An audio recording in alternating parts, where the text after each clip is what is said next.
সকালবেলায় সবজির ভ্যান গাড়ি নিয়ে রাস্তার ধারে দাঁড়িয়ে আছি, সাথে আশপাশ থেকে কাস্টমার ডাকতেছি। তখনই 3টে গাড়ি থেকে 5জন লোক আসে আমার কাছে। কি লাগবে আপনাদের? এই কুমড়োটা আপনার জন্য। সবাই তো আমার থেকে কুমড়ো নেয়, সেখানে আপনারা দিচ্ছেন, ব্যাপারটা কি বলুন তো? কুমড়োটা অনেক গুরুত্বপূর্ণ, সেজন্য একটু সাবধানে বাসায় নিয়ে রাখবেন। এরপর কুমড়ো কেটে ওটা ভাজি করে খাবেন নাকি রান্না করে খাবেন, ওটা আপনার ইচ্ছে। আপনাদের বাসন যদি শেষ হয়ে থাকে তাহলে এবার আসুন, আমাকে আবার এইগুলো বিক্রি করতে হবে। তবে কুমড়োর বদলে এই পেঁপে নিয়ে যান, অনেক মিষ্টি হবে। আর এটার ভিতর যে দানাগুলো আছে এগুলো রোপণ করলে অনেক বড় বড় গাছ হবে। আবির সে পেঁপে হাতে নেয়, সাথে একটা মুচকি হাসি দিয়ে চলে আসে। এইদিকে আকাশও একটা হাসি দেয়। যদিও আপনারা ভাবছেন পেঁপে কুমড়ো কোনো কিছুই তো বুঝতে পারছেন না, তবে চিন্তা করবেন না, সবে তো মাত্র শুরু, সামনের দিকে জানতে পারবেন। ওরা যাওয়া 2 ঘন্টা পরে একটা গাড়ি এসে আকাশের দোকানটা উড়িয়ে দিল। রাগে তো মনে চাইতেছে গাড়িটাকে বোমা মেরে উড়িয়ে দেয়, তাও আকাশ ওই গাড়ির সামনে গেল। এই যে গাড়ির ভিতরেই যে থাকুন না কেন, বের হন বলছি। কেউ তো বের হচ্ছে না, এতে আকাশ তো আরো রেগে যায়। ওর ভ্যান গাড়ির কাছে এসে ওখান থেকে 2টা লাউ আর একটা তরমুজ নিয়ে গাড়ির কাছে আসে। দেখুন, ভালোর জন্য বলতেছি গাড়ি থেকে নামুন, নয়তো এই লাউ আর তরমুজ দিয়ে কিন্তু গাড়ির গ্লাসে তো 12টা বাজাবো, সেটা পুরো গাড়িটার। এখনো গাড়ি থেকে কেউ নামছে না, আবার গ্লাসটাও নামাচ্ছে না। ব্যাপারটা কি? এতে কিছু বলার পরেও কেউ কোনো শব্দ করছে না। এই ভেবে ভ্যানের কাছে আসে আর ওখান থেকে একটা লোহার হাতল এনে গাড়ির সাইডে থাকা গ্লাস ভেঙে ফেলে। ভেতরে লোকটাকে মারতে যাবে তখনই বুঝতে পারে ওটা কোনো মেয়ে ছিল। এই ম্যাডাম, কান কি কম শোনেন নাকি, নাকি চোখে কম দেখেন? এতক্ষণ ধরে ডাকতেছি, কোনো কথাই বলছেন না। এতেও কোনো কাজ না হওয়াতে ভ্যান থেকে পড়ে যাওয়া কিছু টমেটো এনে মেয়েটির শরীরে লাগিয়ে দেয়। আর এই কি, আপনার শরীর থেকে তো রক্ত বেরোচ্ছে। এবার কথাটা কাজে দিয়েছে। মেয়েটি সিট থেকে নেমে বের হয়ে নিজের হাত পা দেখতে থাকে সবটা ঠিক আছে কিনা। যখন দেখতে পায় সবটা ঠিক আছে তখনই, এই যে মিস্টার, এটা কি ধরনের রিয়ার শুনি? ওমা, আপনি দেখি কথা বলতে পারেন, আবার কানও শুনতে পাচ্ছেন, আবার চোখও দেখেন। পরিবার কি জানে? আমি যে বিয়ে করিনি এটা পরিবার জানে, কিন্তু এই কথাটা আপনি কেন জিজ্ঞেস করছেন? আমার উপরে আবার ফিদা হয়ে গেলেন নাকি? ওই, আপনি তো বড্ড বাচাল একটা লোক। বলি একটা, শোনেন আরেকটা। একটা মেয়ের ভয়ে ওভাবে গাড়ির ভিতরে বসেছিল, যেখানে এসে দেখবেন মেয়েটির কোনো ক্ষতি হয়েছে কি না, এগুলো না করে উল্টো লাউ আর তরমুজ নিয়ে এসেছেন। আমি তো অনেকবার বলেছি আপনাকে, কিন্তু আপনি তো কোনো কথাই শুনলেন না। কেন শুনবো আমি তোর কথা? তুই কোন হরিদাস পাল শুনি যে তোর কথা শুনতে হবে আমাকে? জানেন আমি কে? তুই কে শুনি? আমি একজন সবজি বিক্রেতা। কথাটা শুনে এরা প্রথমে কিছুক্ষণ হাসতে থাকে। হাসা শেষ হওয়ার পরে, তুই একজন সবজিওয়ালা, আর তুই জানিস আমি কে? হবেন কোনো বড়লোক বাবার দুলালি। তোর তো সাহস কম না? সাহস আমার একটু বরাবরই বেশি। কিন্তু আমার পরিচয় শোনার পরে তোর এই সাহস কিন্তু থাকবে না। হো, তাই নাকি? ঠিক তাই। তা শুনি কি তোমার পরিচয়? শোন, তোর মতো ফকিন্নির সাথে এত কথা বলতে পারবো না। নিজের পরিচয় দেওয়ার মতো কিছু নেই, এসেছে আমার পরিচয় নিতে। তুই কিন্তু বড্ড বাড়াবাড়ি করছিস। এই রাগ বাসার লোকদের দেখাবেন, আমাকে না। তোর এই গাড়ি আর তোকে সহ আমি 1 মিনিটের মধ্যে তাড়িয়ে দিচ্ছি। সে যা খুশি করেন। দাঁড়া, আমি কল দিচ্ছি। ইরা কল করতে যাবে তখনই আকাশ মোবাইল নিয়ে নেয়। তোর সাহস তো কম না, তুই আমার মোবাইল হাতে নিয়েছিস। আগে আমার সবজি আর গাড়ির ক্ষতিপূরণ দিবেন, তারপর মোবাইল পাবেন। 2 টাকার ফকিন্নি, তোর এত বড় সাহস কি করে? কথাটা বলতে বলতে একটা থাপ্পড় দেয় আকাশকে, কিন্তু ইরার হাত ধরে ফেলে। এত সুন্দর আর নরম হাতের থাপ্পড় না দিয়ে একটু আদর তো করে দিতে পারো। তোরা সব ছেলে এক গোয়ালের গরু। আপনাকে কে বলেছে সব গোয়ালে এসে গরু চেক করতে? তোকে আমি কি যে করব নিজেও জানি না। বিয়ে যদি নাই করতে পারেন তাহলে আর কিছু বলতে যাবেন না। ফোন কি দিবি, নাকি সবজি যেগুলো আছে সেগুলো গাড়ি দিয়ে নষ্ট করব? আমি তো দিব না। এবার ইরা মোবাইল নেওয়ার জন্য আকাশের সাথে হাতাহাতি করতে থাকে। তখন ওরা দুজনেই রাস্তায় পড়ে যায়, একজন আরেকজনের ওপরে। পড়ে যাওয়াতে ইরার হাতে একটু ব্যথা পায়, সেজন্য ইরাকে দাঁড় করায়। অন্যদিকে আশেপাশে মানুষও চলে আসে। কি হয়েছে এখানে?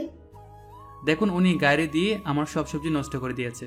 এখন জরিমানা যাচ্ছি বলে আমাকে মারতে আসতেছে। ওই মেয়ে, কথাটা কি সত্যি? মোটেও সত্যি না। এই যে দেখুন, ওনার গাড়িতে এখনো দাগ আছে, সেটা আমার ব্যানের সাথে লেগে হয়েছে। আমি গরিব মানুষ, যদি উনি এইগুলোর দাম না দেয় আমাকে, আমি খাবো কি আর আমার সংসার চলবে কি করে বলুন? তুমি তো ঠিকই বলেছো। এই মেয়ে, তুমি ওর ক্ষতিপূরণ দিয়ে এখান থেকে বিদায় হও এখনই। ক্ষতিপূরণ তো আমি দেবই, কিন্তু তোদের সবাইকে আমি দেখে নেব। এইরকম কোনো মেয়ে দেখেছি? তা তোমার কত টাকার ক্ষতি হয়েছে? এই তো সব মিলিয়ে 10,000 দিলেই হবে। ওই মেয়ে, 10,000 টাকা দিয়ে এখান থেকে যাও। ইরা কোনো উপায় না পেয়ে টাকাগুলো দিয়ে চলে যায় ওখান থেকে। অন্যদিকে আকাশ কুমড়াটা নিয়ে ওর বাসায় চলে আসে। ওকে দেখে, ও মা, দেখে যাও তোমার ছেলের কাণ্ড। কি হয়েছে?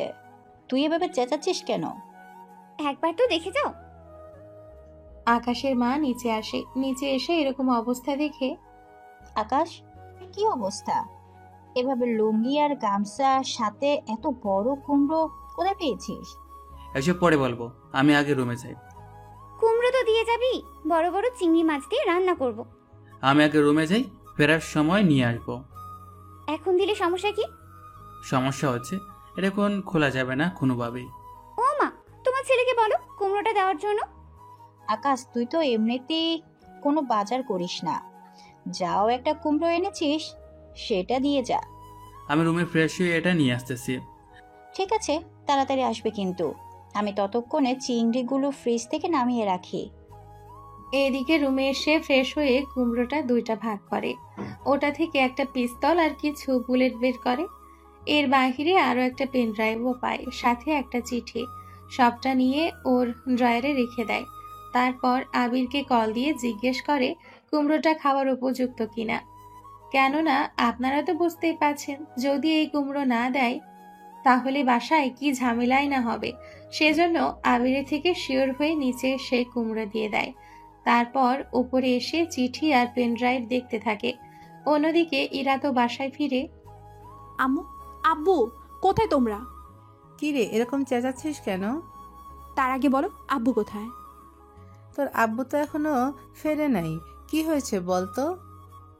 ইরা ওর মাকে সবটা বলতে থাকে। সবটা শোনার পর, কি ওই ছেলের এত বড় সাহস হয় কি করে যে তোকে এরকম হেনস্থা করার? তবে আম্মু, আমি কিন্তু ওই ছেলেকে ছেড়ে দিব না বলে দিলাম। তা ওই ছেলের মোবাইল নাম্বার, ঠিকানা বা নাম কিছু জানিস? তুমি কি শুরু করলে?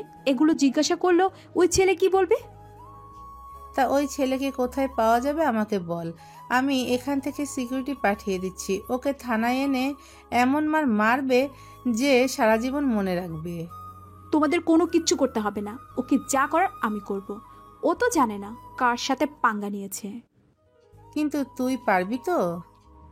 আমি হলাম স্বরাষ্ট্রমন্ত্রীর মেয়ে, যদি আমি এই বিষয় না জানি তাহলে আর কে জানবে? এখন রুমে এসে ফ্রেশ হয়ে নে। ইরা চলে যায়। অন্যদিকে আকাশও খাবার খেয়ে রুমে চলে আসে। রাতে হঠাৎ করে কল আসে। কল পেয়ে বাসা থেকে বের হয়ে যায় লুকিয়ে লুকিয়ে। অবশ্য আকাশ যে রুমে থাকে ওখানে বারান্দা দিয়ে নিচে ওঠানামা করা যায়, তবে তার জন্য যথেষ্ট ট্রেনিং প্রাপ্ত হতে হবে, নয়তো পড়ে গিয়ে কোমরটাই হারাবে। নিচে নেমে একটা গাড়ির কাছে আসলে কিছু লোক বের হয়ে আকাশকে জায়গা করে দিল, সেখানে উঠে পড়ে। এখন বলো যেতে হবে কোথায়? আমাদের কাছে তথ্য আছে, একজন মন্ত্রীর বাড়িতে আজকে হামলা হবে। সেখানে তো এমনিতে সিকিউরিটি থাকবে। কিন্তু বড় স্যার বলেছে আপনাকে নিয়ে যেতে। তাছাড়া মন্ত্রী বড় স্যারের আত্মীয় হয়, সেই জন্য উনি রিস্ক নিতে চায় না।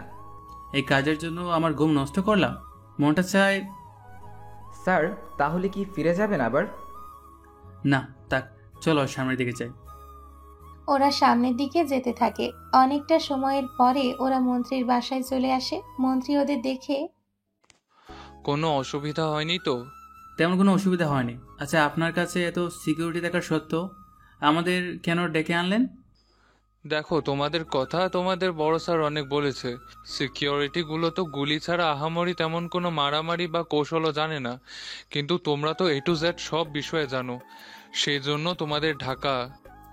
ঠিক আছে, আপনি গিয়ে ঘুমান, আমি বাকিটা দেখতেছি। যদি পারেন আমার জন্য একটা কফি বানাতে বলুন, নয়তো আমার ঘুম চলে আসবে। ঠিক আছে, আমরা বলে দিচ্ছি। কফির কথা বলে দেয়। কফি আনতে ব্যস্ত। অন্যদিকে আকাশও ডিউটি করতে থাকে। রাত 3টায় হঠাৎ করে গুলির শব্দ শুনতে পায়, সেজন্য ওরা মন্ত্রীর রুমের সামনে আসে। স্যার, আপনি ঠিক আছেন তো? হ্যাঁ ঠিক আছে। আপনি আপনার রুমে চেঞ্জ করে অন্য রুমে এসে শুয়ে পড়ুন। কি বলো, রুম কেন চেঞ্জ করব? ওরা যখন অ্যাটাক করেছে তখন আপনার রুম সম্পর্কে জানে, সেজন্য রুম চেঞ্জ করুন। এই বলে মন্ত্রীকে অন্য রুমে নিয়ে যায়। অন্যদিকে আকাশ বাকিদের সাথে মোকাবেলা করতে থাকে ওর টিম নিয়ে। অনেকটা সময় চলে যাওয়ার পরে কিছু লোককে মারতে পেরেছে, আবার কিছু লোক নিজে নিজে মারা গিয়েছে। কেননা হয়তো জীবিত ধরা পড়লে ওদের যে কি হাল করবে তা ওরা জানে। একটু পরে তাও একজনকে ধরতে পারে জীবিত। বল, তোদের কে বাড়িয়েছে? জানি না।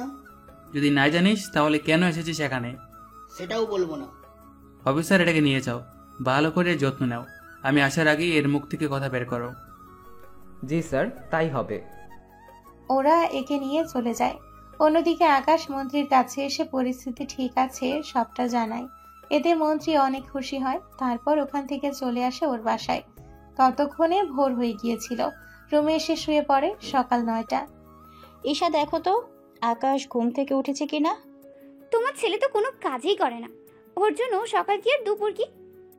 এভাবে বলিস না। কিভাবে বললো? এত বড় হয়েছে, সামান্য একটা চাকরিও করে না। বাবাকে যত বলি ওকে আমাদের কোম্পানিতে বসিয়ে দিতে, বাবাও কিচ্ছু বলে না। আমাকে নিয়ে কি কথা হচ্ছে এখানে? তোমার ছেলেকে অফিসে নিয়ে দায়িত্ব বুঝিয়ে দিতে পারো না? আমি তো অনেকবার বলি, কিন্তু ও তো রাজিও হচ্ছে না। তুমি কান ধরে নিয়ে যেতে পারো না? তাছাড়া আমাকে তো ভার্সিটিতে যেতে হবে, আমাকে নামিয়ে দেওয়ার জন্য তো কাউকে যেতে হবে। বাসে তো অলরেডি 2টা ড্রাইভার আছে, তুই একজনকে নিয়ে চলে গেলেই তো পারিস। মা, তুমি শুনেছো বাবা কি বললো? এই বাবার আশকারা পেয়ে কিন্তু ভাইয়া এরকম মাথায় চেপে বসেছে। তুই কি বলতেছিস? আমি তোর চেয়ে আকাশকে বেশি ভালোবাসি। আমি কিন্তু এই কথা মোটেও বলিনি। আমি শুধু বলেছি তুমি ভাইয়াকে এরকম সাপোর্ট দিও না। কোনো কাজ করে না, এরকম হলে ওকে বিয়ে করাবে কিভাবে? কোনো মেয়ে কি ওর মতো হাদারামকে বিয়ে করবে? বেশি কথা বললে সবার আগে তোকে বিয়ে দিয়ে এই বাড়ি থেকে বিদায় করব। কথাটা বলতে বলতে আকাশ নিচে নামে। তবে এক হাতে ব্রাশ আর একটা হাতে মোবাইল। আসলে ঈশা চেঁচামেচির কারণে ঘুম ভেঙে যায়, সেজন্য নিচে নেমে এইসব কাণ্ড শুনতে পায়। হয়তো তোমাদের আদরের বাদরটা নিচে নামছে। তুই সকাল সকাল আমার পেছনে কেন লেগেছিস বলতো? 20 মিনিট তোকে সময় দিলাম, এর ভেতর নিচে নেমে আসবি তৈরি হয়ে। যদি না আসি? তাহলে আমি রাতের... এই না না, কাউকে কোনো কিছু বলতে হবে না। তুই না আমার আদরের বোন, তুই দাঁড়া, আমি আসতেছি। তোদের ভাই বোনের কখনো কি হয় আমি নিজেও জানি না। এই তোরা একজন আরেকজনের পিছনে লাগিস, আবার দেখি ঠিক। ও তুমি বুঝবে না আব্বু। কিছুক্ষণ পরে নিচে নামে। তারপর ঈশাকে ওর ভার্সিটিতে পৌঁছে দিয়ে চলে আসে অফিসে। ওখানে এসে কিছু জানতে কি পেরেছিস? ওরা সুপারিশ নিয়ে মন্ত্রীর বাসায় হামলা করেছিল। কারা দিয়েছিল? এই ব্যাপারে কি কিছু বলেছে? সেটা তো বলেনি, তবে আরেকটা কথা বলেছে। কি কথা? 1 মাসের মধ্যে স্বরাষ্ট্রমন্ত্রীর বাসায় ও হামলা করার কথা, কিন্তু ওনার বাসায় কেন হামলা হবে সেটাই বুঝতে পারছি না। কয়েক মাস আগে উনি একটা ভাষণ দিয়েছিল, সেখানে অনেক মাফিয়াদের লোকদের সাবধান করেছিল, আর তার সাথে ওদের ধরার জন্য, এই জন্য ওরা এরকমটা করতেছে। তাহলে তো ওনাকে জানানো দরকার। দরকার নেই, আমি তো আছি। আগে যেমন করে ছদ্মবেশে থাকতাম, এবার দরকার হলে ওনার বাসার কাছাকাছি থাকবো। আচ্ছা, এখন আসুন, ওদের থেকে আরো কোনো তথ্য বের করা যায় কিনা দেখি তাহলে। ঠিক আছে, চলো তাহলে। আবির সহ ওই লোকগুলোর কাছে আসে। তারপর এক এক করে ওদের মারতে থাকে। অনেকটা মারার পরে তোদের আমি 1 মিনিট সময় দিলাম, এর ভিতরে যদি মুখ না গলিস তাহলে এই মেশিন দিয়ে তোদের শরীর থেকে এক এক করে সব আলাদা করতে থাকবো। 1 মিনিট পার হয়ে যায়, ওরা কোনো কথাই বলছে না। সেজন্য ওখানে একটা একটা হাতুড়ি নিয়ে ওদের মধ্যে থাকা একজনের আঙ্গুলে বাড়ি মারে। এতে পুরো আঙ্গুল ফেটে রক্ত আর চিৎকারের আওয়াজ আসতে থাকে। এরকম ভাবে চিৎকার করতে দেখে প্লিজ আমাকে কিছু করবেন না, আমি সবটা বলতেছি। যা যা জানিস সবটা বল। জি বলতেছি। লোকটা অনেক কিছু বলতে থাকে, সবটা ওরা রেকর্ড করে রেখে দেয় নিজের কাছে। এরপর ওখান থেকে বের হয়ে আসে। এবার একটা কাজ করো, কি কাজ? সবগুলো মন্ত্রীদের নিয়ে একটা মিটিংয়ের ব্যবস্থা করো। কিন্তু ওনারা কি মিটিং করতে চাইবে? যে চাইবে না বা আসবে না সে নিজের বিপদ নিজে ডেকে আনবে, যে আসবে তার জন্য ভালো হবে, এরকম কিছু লিখে ওনাদের জানাও। তারপর একটা দিন ঠিক করে আমাদের জানিয়ে দিও। ঠিক আছে, তাই করব। আচ্ছা আমি এখন গেলাম তাহলে। কোনো কাজ ছিল কি আপনার? ভার্সিটিতে যেতে হবে, তুমি এই দিকটা দেখো। আমার নাম করে সবাইকে মেসেজটা পাঠাবে, যদি কেউ না আসতে চায় জোর করে কোনো প্রয়োজন নেই। ঠিক আছে স্যার। ওখান থেকে বের হয়ে ভার্সিটির সামনে এসে দাঁড়ায়। ওখানে ঈশা ছিল না, সেজন্য ওকে কল দেয়। ঈশা কোথায় তুই? ভাইয়া আমি তো বান্ধবীদের সাথে আড্ডা দিচ্ছি। আমি কি চলে যাব তাহলে? এইদিকে ঈশার কাছ থেকে ওর বান্ধবীগুলো জানতে থাকে কে কল দিল। ঈশা কে দিল কল? আমার বড় ভাইয়া। ও, ওনাকেও আসতে বল। কি বলিস, আমরা এখানে এতগুলো মেয়ের মাঝে আসতে বলাটা কি ঠিক হবে? আরে আসতে বল। হ্যালো ভাইয়া, তুই একটু ভার্সিটির ভিতরে আয়। আমি কেন ভিতরে আসবো? তুই নিজেই তো এই ভার্সিটিতেই পড়েছিস, তাহলে এত ভয় পাচ্ছিস কেন বলতো? আচ্ছা কোথায় আসতে হবে বল, আমি আসতেছি। ক্যান্টিনের পিছনে যে বাগানটা আছে ওই বাগানে আয়। আচ্ছা আসতেছি। 5 মিনিট পরে ওই বাগানের ভেতরে ঢুকতে যাবে, তখনই কারোর সাথে ধাক্কা লেগে দুজনেই একজন আরেকজনের ওপরে পড়ে যায়। এইদিকে আকাশ তো তাকিয়ে অবাক হয়ে যায়। মেয়েটি তাকিয়ে কোনো কিছু না বলে চলে যায়। আকাশও ঈশার কাছে আসে। এখন বল এখানে ডেকেছিস কেন? তোকে এনেছি আমার বান্ধবীদের সাথে পরিচয় করিয়ে দেওয়ার জন্য। আমাকে পরিচয় দেওয়ার কি আছে? ওরাই তো বললো।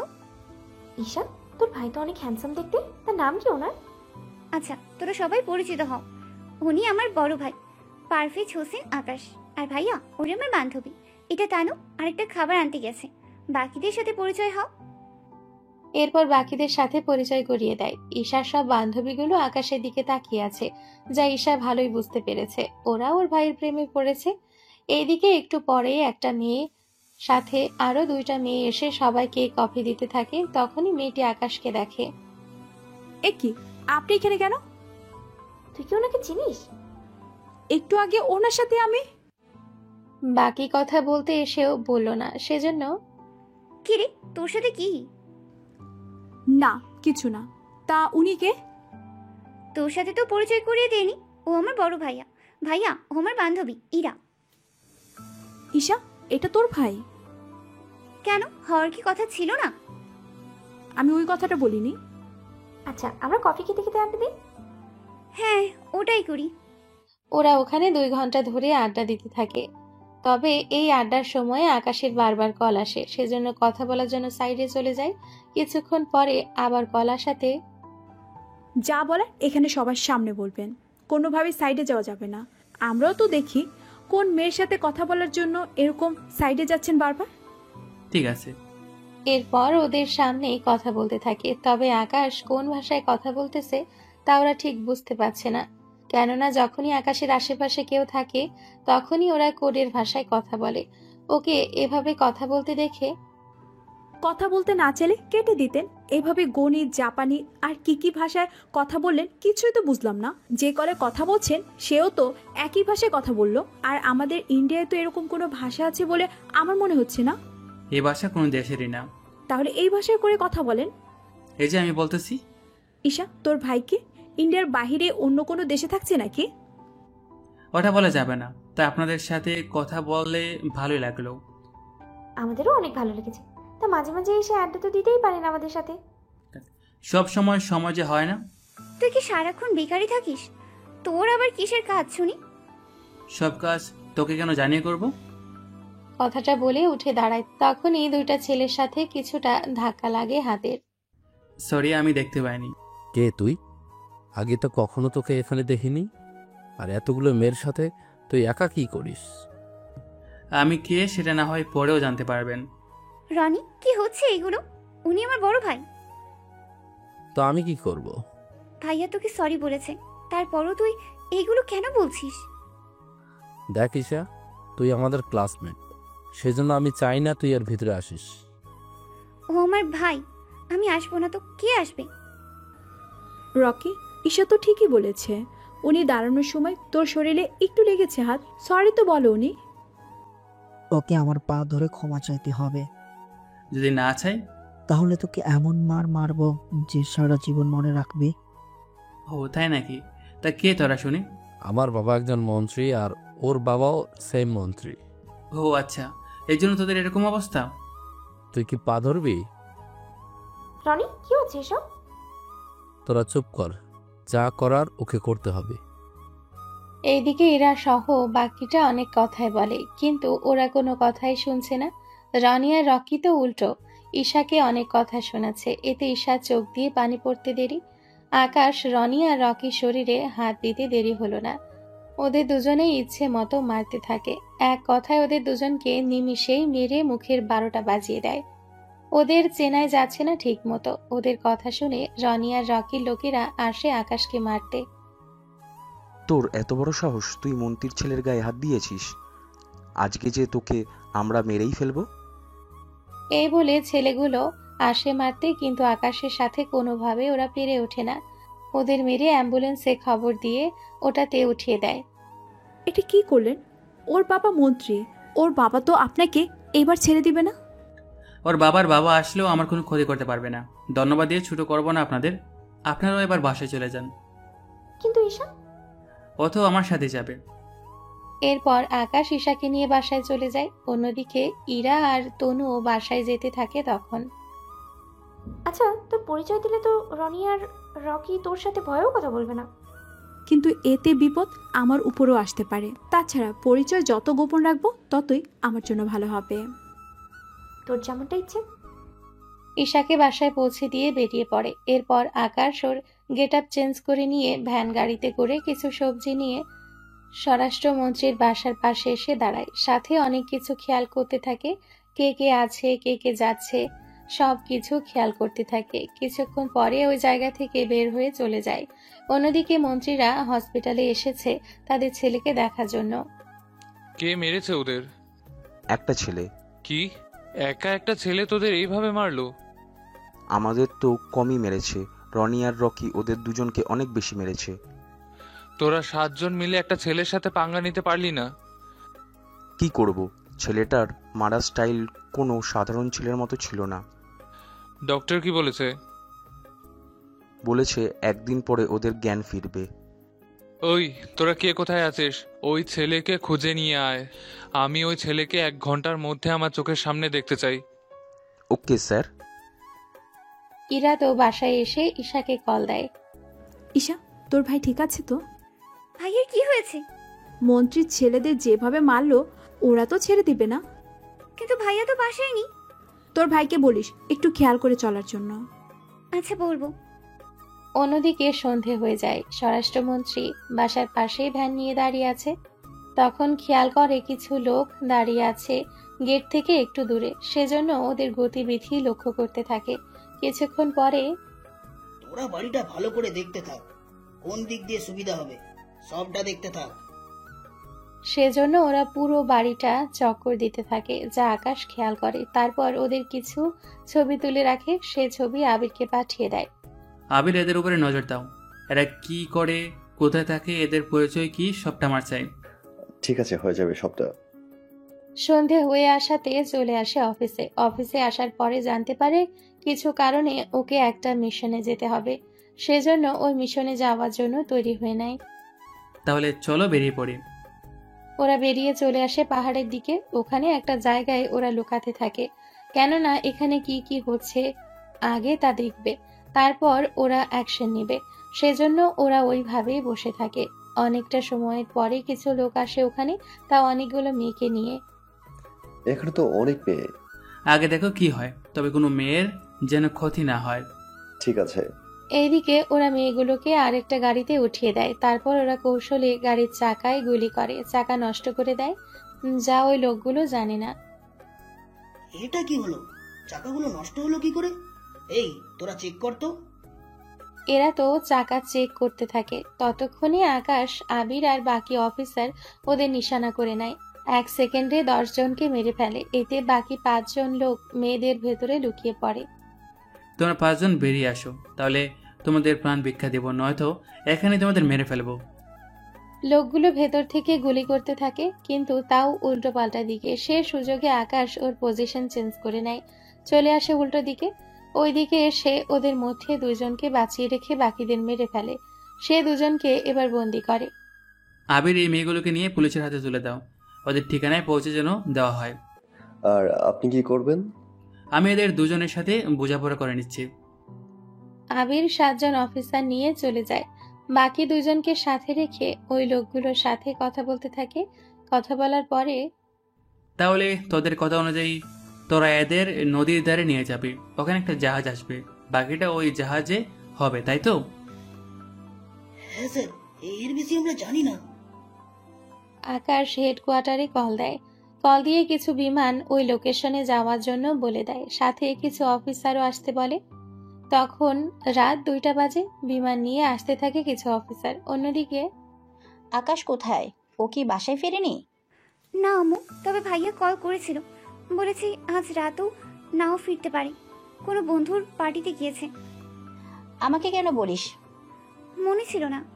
এখানকার পরিস্থিতি তো জানলেন। অন্যদিকে ইরার বাবা ইরার কাছে আসে, সাথে ইরার মা। কি ব্যাপার, তোমরা 2 জন আমার রুমে? কিছু কি হয়েছে? ভার্সিটিতে গিয়ে কিছু হয়েছিল আজকে? হ্যাঁ আব্বু। মন্ত্রী আমাকে কল করেছিল, ওরা তো সেই ছেলেকে খুঁজতেছে। তুই কি জানিস এই সম্পর্কে? আব্বু, ও আমার ফ্রেন্ডের বড় ভাই। উনি বান্ধবীকে নেওয়ার জন্য ভার্সিটিতে আসে। আমরা পরে ওনাকে ভিতরে আসার জন্য বলি। পরে আমরা আড্ডা দিই অনেকক্ষণ ধরে। কিছুক্ষণ পর উনি উঠে দাঁড়ায়। হাত একটু নাড়াতে ওদের শরীরে হাত লাগে। উনি সরিও বলেছেন, কিন্তু রনি, রকি ওরা তো মন্ত্রীর ছেলে, সেজন্য ওরা ঝামেলা করে। এতে উনি ওদের ধরে মেরেছে। কি বলিস? একা ওই ছেলে এতগুলো ছেলেকে মেরেছে? তা তুই কি বলিসনি? তুই আমার মেয়ে। ভার্সিটির কেউ জানে না আমার পরিচয়। কি দরকার ওদের সাথে ঝামেলা করার? কিন্তু আব্বু, তুমি মন্ত্রীদের একটু বুঝিয়ে বলো ওই ছেলেটাকে যেন কিচ্ছু না বলতে। আমার কথা ওরা শুনবে তা আমি জানি, কিন্তু ভেতরে ভেতরে ওরা ঠিক ওই লোক দিয়ে কিছু একটা করবে। তুই তো ওর বান্ধবীকে বলিস ওর ভাইকে যেন সাবধানে থাকতে বলে কয়েকটা দিন। ওদের 2 জনের অবস্থা খারাপ দেখে মন্ত্রী কিন্তু রেগে আছে। তুমি দেখো কিছু করা যায় কি না। আমি তো ওনার খোঁজও নিতে ভুলে গেছি। দাঁড়াও, আমার বান্ধবীকে কল দিয়ে জিজ্ঞাসা করি। ঈশাকে কল দিয়ে বলতে থাকে। ঈশা শোনার পরে, ভাইয়া তো তার কোনো বন্ধুর পার্টিতে গেছে, রাতে ফিরবে না।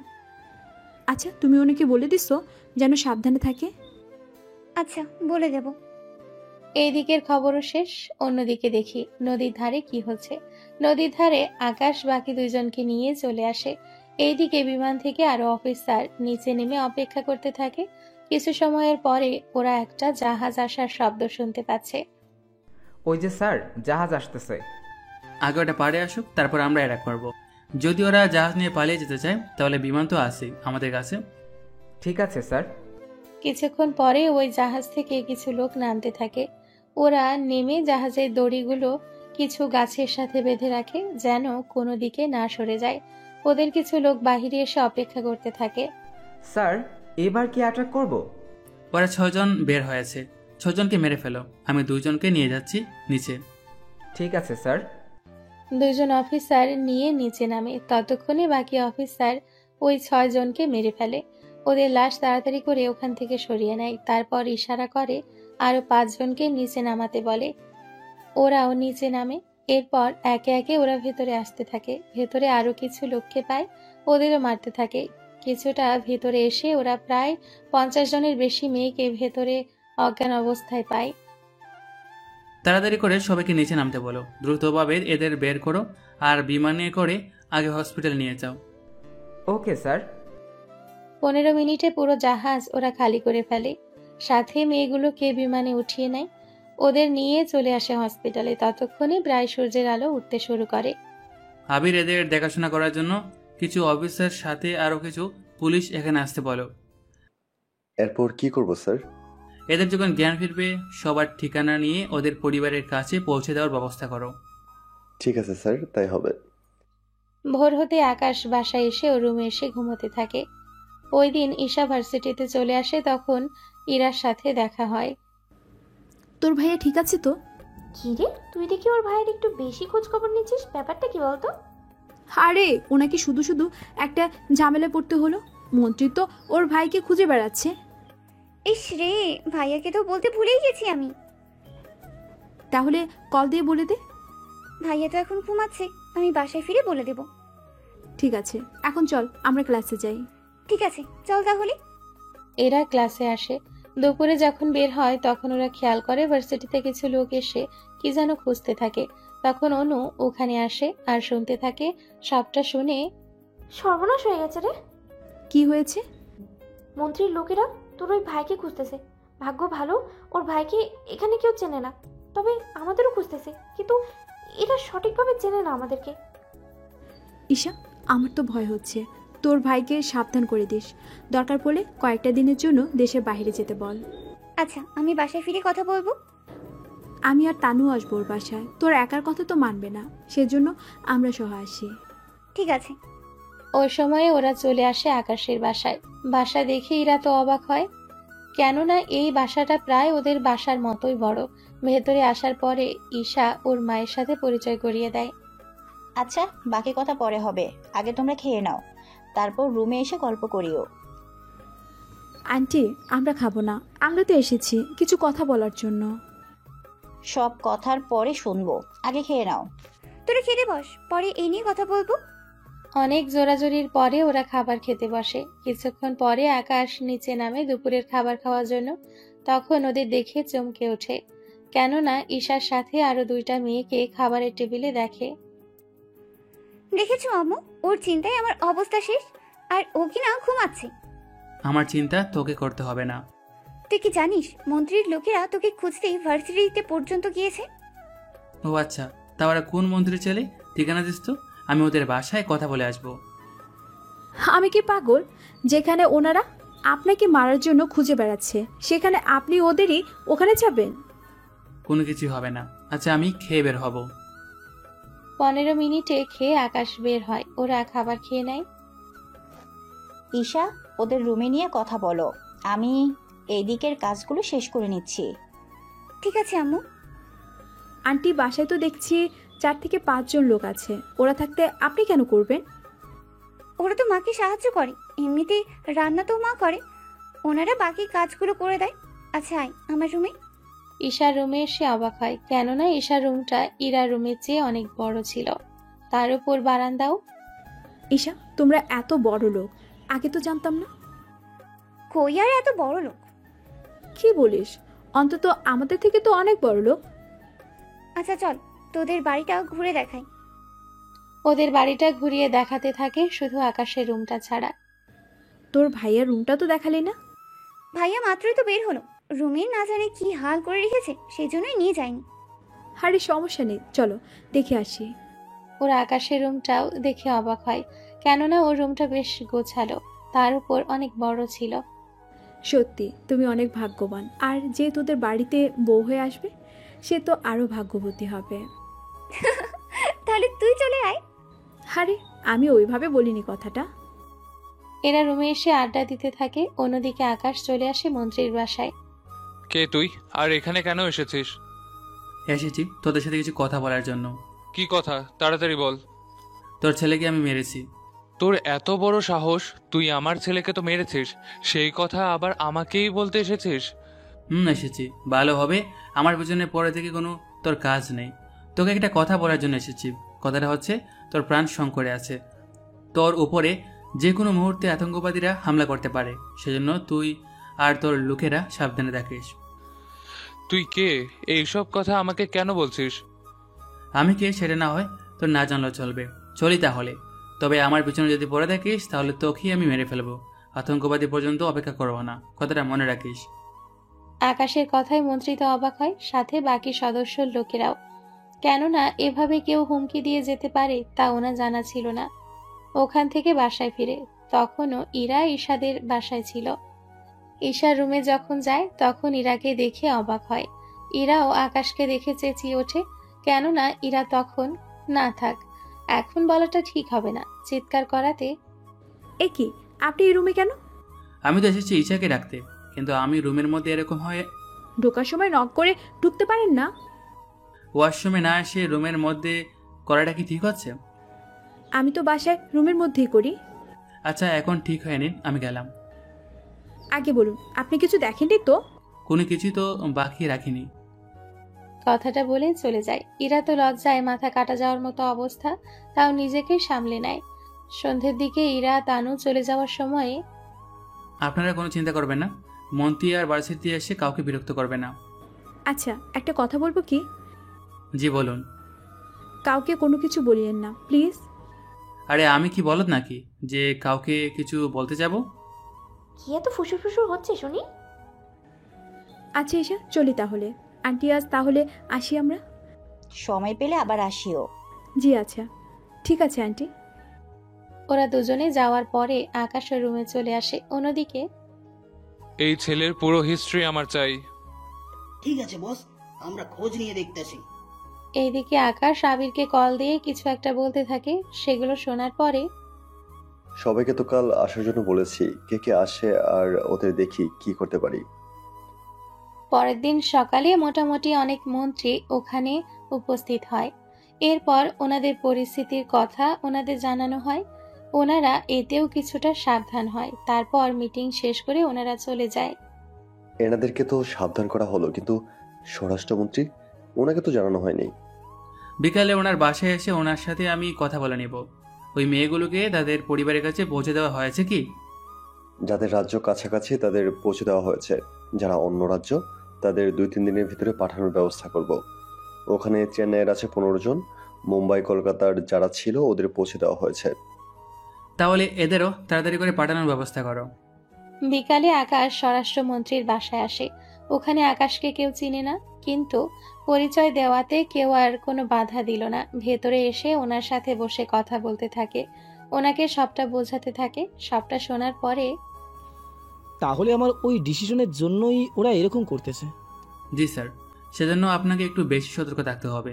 আমাদের তথ্য অনুযায়ী আর 20 দিনের মধ্যে হামলা হতে পারে আপনাদের উপরে। তবে চিন্তা করবেন না, আমি নিজে আপনাকে রক্ষা করার জন্য আপনার বাসায় আশেপাশে ছদ্মবেশ ধরে থাকবো। আমি বাকি মন্ত্রীদের সকালে জানিয়ে দিয়েছি। তাহলে কি সিকিউরিটি আরো বাড়িয়ে দেবো? আমি যতটুকু জানি ওরা বাসায় এসে হামলা করবে না। তারপরে বলা তো যায় না ওদের মনে কি চলতেছে, সেজন্য আপনি সাবধানে থাকবেন। আমি তাহলে চলি স্যার। ওখান থেকে চলে আসে। পরের দিন ছদ্মবেশে ওখানে আবারও ভ্যানে করে তরকারি বিক্রি করার মতো দাঁড়িয়ে থাকে। ইরা বাসা থেকে বের হওয়ার সময়ে আকাশকে দেখতে পায়, কিন্তু ওটা যে আকাশ তা শিওর হওয়ার জন্য ওর কাছে আসে। তোকে আমার এত চেনা চেনা লাগছে কেন বলতো? 10 দিন আগে আমার ব্যান গাড়ি যে উড়িয়ে দিয়েছেন তাকে বলে গেছেন? ও, এখন মনে পড়েছে। আচ্ছা, তোর কি কোনো যমজ ভাই আছে? আমার তো কোনো যমজ ভাই নেই। তাহলে তোর চেহারা আমার বান্ধবীর বড় ভাইয়ের সাথে কিছুটা মিলে যায় কিভাবে? সে আমি কিভাবে বলবো? অবশ্যই তুই লুঙ্গি পরে আছিস, আর ওনার কথা বাদই দিলাম। তা একটা কথা বলতো। কি কথা বলুন? তুই কি জানিস না এখানে বসা নিষিদ্ধ? এখানে তো কোনো বোর্ড নেই, আর না কোনো লেখাও আছে। সব কিছু কি তোকে বলে দিতে হবে? আচ্ছা, তোর সাথে একটা ছবি তোলা যাবে কি? আমার মতো গরিবের সাথে ছবি তুলবেন? ঠিক আছে, তুলুন।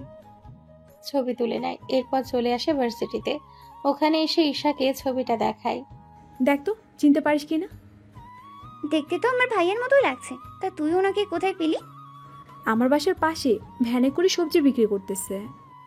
ধ্যাত, আমার ভাইয়া কেন সবজি বিক্রি করতে যাবে? আমিও তো তাই ভাবছি, তোর ভাই কেন সবজি বিক্রি করতে যাবে? সেটাই তো। আমি তোকে ছবিটা পাঠাচ্ছি, তোর ভাইকে দেখাবি। দেখ উনি কি বলে। ঠিক আছে, দেখি কি বলে। ইরা ছবি পাঠায়। সে ছবি আকাশকে এনে দেখায়, কিন্তু ও তো কোনোভাবেই স্বীকার হচ্ছে না এটাই ও। কিন্তু ভাইয়ার বডি ফিটনেস আর লম্বা সবকিছু তো তোর সাথে মিলে যায়। আরে মিলতেই পারে। তোর কি মনে হয় আমাদের এত কিছু থাকতে আমি কিনা সবজি বিক্রি করব? ওটা তো আমিও ভাবতেছি। আচ্ছা তুই থাক, গেলাম আমি। পরের দিন মন্ত্রী ও লোকেদের রেডি করতে থাকে। পুরো শহরটা খুঁজে দেখ, যেখানেই ওই ছেলেকে তোরা খুঁজে পাবি সেইখানেই ওকে শেষ করে দিবি। ঠিক আছে বস, তাই করব। ওরা তো আকাশকে খুঁজতে ব্যস্ত, কিন্তু ও তো অফিসে বসে ওর কাজ করতে থাকে। আচ্ছা আবির, ওদের যে লোকটা বলেছে ওই সব মন্ত্রীদের উপরে আক্রমণ হবে, ওদের বসের নাম কি বলেছে? এই সম্পর্কে তো কোনো কথা বলেনি। তাহলে চলো কথা বলে আসি ওই লোকের সাথে। ঠিক আছে, চলেন তাহলে। ওরা দুজনে চলে আসে, এসে ওই লোকের সাথে কথা বলতে থাকে। তুই যদি তোর বসের সম্পর্কে সব তথ্য আমাদের দিয়ে দিস, তাহলে এই মিশন শেষ হওয়ার পরে তোকে আমরা ছেড়ে দেব। আপনারা যে সত্যি বলছেন তা বিশ্বাস করব কি করে? বিশ্বাস তো করতেই হবে, এছাড়া কোনো উপায় তো নেই তোমার হাতে। ওনার নাম রানা সরকার।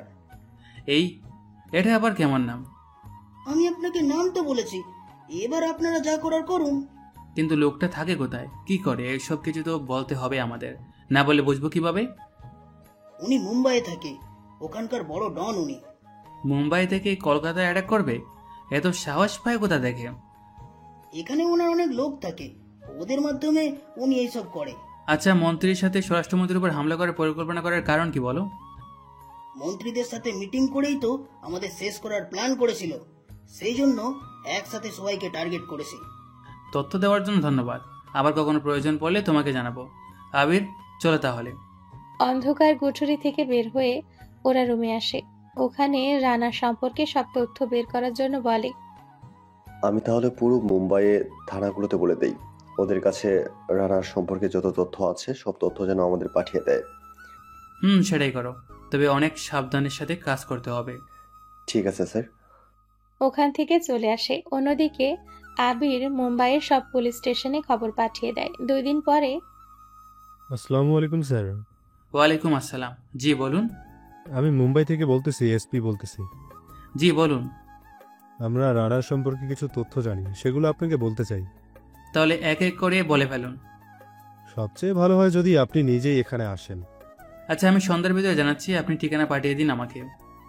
ঠিক আছে স্যার, দিচ্ছি। একটু পরে ঠিকানা পাঠিয়ে দেয়। এইদিকে আবির আর পুরো টিমের সাথে কথা বলতে থাকে। কথা বলার শেষে পুলিশ স্টেশনে জানিয়ে দেয় যে আকাশ আসতেছে। আমি এই ঠিকানায় যাব, কোনো সমস্যা হলে আমি তোমাদের জানাবো।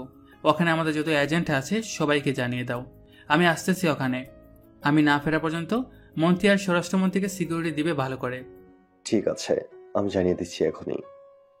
রাতে আকাশ বাসায় ফিরে, তবে ঈশাকে ব্যাগ গুছাতে বলে। ঈশা ওর ব্যাগ তো গুছিয়ে রাখে, সাথে নিজের ব্যাগটাও। কেননা ঈশা জানে ওর ভাই ঘুরতে যাবে, সেজন্য নিজেরটাও গুছিয়ে নেয়। রাতে ইরা যখন কল করে ঈশাকে, তখন ইরাকেও সবটা বলে। ও শোনার পরে আমারও ইচ্ছে হচ্ছে যাওয়ার জন্য। তাহলে সকালে চলে আয় আমাদের বাসায়, একসাথে বের হব। তোর ভাই কি রাজি হবে? আরে আমি ম্যানেজ করে নেব, চিন্তা করিস না। আচ্ছা, তানুকে বলে দেখি তাহলে। ঠিক আছে। সকালবেলায় আকাশ বের হবে, তখন ঈশাও রেডি হয়ে নিচে নামে। কিরে, তুই কোথায় যাবি? তুই যেখানে ঘুরতে যাবি আমিও সেখানেই যাব। আমি তো ঘুরতে যাচ্ছি না। ঘুরতেই যদি না যাস তাহলে আমাকে দিয়ে এতগুলো শার্ট প্যান্ট কেন ভাঁজ করালি? আচ্ছা, হয়েছে হয়েছে, তবে আমার সাথে আসতে পারিস, কিন্তু তোকে ঘোরাতে পারবো কিনা সেটা আমি জানি না। ওটা নিয়ে তোকে ভাবতে হবে না, আমার বান্ধবীদের সাথেই যাব। মানে কি? মানে আমার বান্ধবীও যাবে। যেখানে তোকে নিব কিনা ঠিক নেই, সেখানে কিনা তুই। কথাটা বলতে বলতে ইরা এসে হাজির হয়। তবে ইরার দিকে তাকিয়ে আকাশ একটু অবাক হয়, কেননা ইরাকে এতটা সুন্দর লাগছিল যে আকাশ তো চোখ ফেরাতেই পাচ্ছে না। কি রে, তানু কি আসবে না? ও অসুস্থ, সেজন্য আসতে পারবে না। তা এক্ষুনি কি বের হব?